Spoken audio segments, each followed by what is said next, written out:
The City of Long Beach, with the assistance of KOA Corporation, has recently redesigned and rebuilt the 3rd and Broadway corridors in the heart of downtown.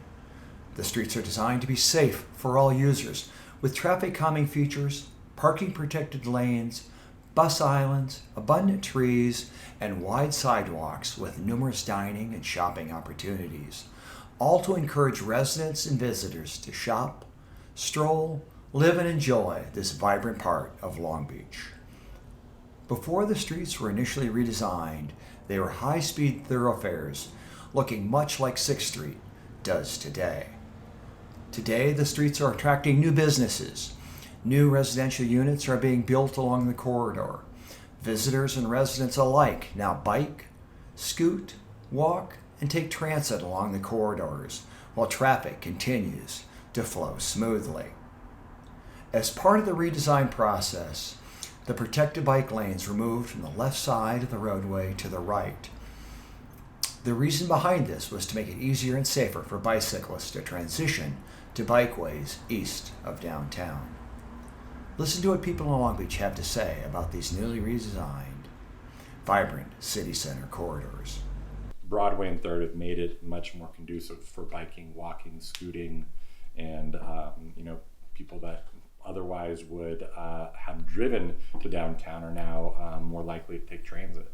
I mean, actually just the other day, I heard a couple talking about they were on scooters and they were using the bike lanes. And they said, this was so much easier than driving, finding parking, and then, walking the distance. So I think 3rd and Broadway have been definite benefits to the downtown.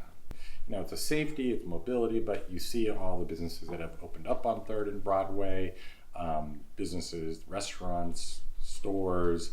I would argue that many of those businesses might not have been as intrigued with the kind of traffic that was on Broadway and 3rd Street. I'd say by and large, I think the main users is daily commuters. And I know just because being at the shop all day, I do see many familiar faces come through daily, either whether they're going to City Hall or local businesses, even the court just a couple blocks away. I see a lot of visitors, people on the evenings and the weekends, people who might be new to Long Beach. I love it. I feel safer. I feel protected. I feel like the cars that are in between the bike lane and the street are protecting me, and I just feel like it's great. There's enough room. It's wide enough. So overall, I have a great experience with it. So, Ken, you mind if I ask you what you think of the bike lanes? I like them. Why? Well, I live downtown. I ride my bike downtown. This Broadway bike lane's made it really easy to get pretty much all the way across Long Beach. So I'm pretty happy about it. And it's not just about bikes, but I will say as a pedestrian, a street that's safer for bicyclists or safer for walking, because the speed of traffic is typically different, and the sort of character of how people and vehicles and bikes move throughout the street change, and so it's more a shared right of way, not just one that's designed for cars.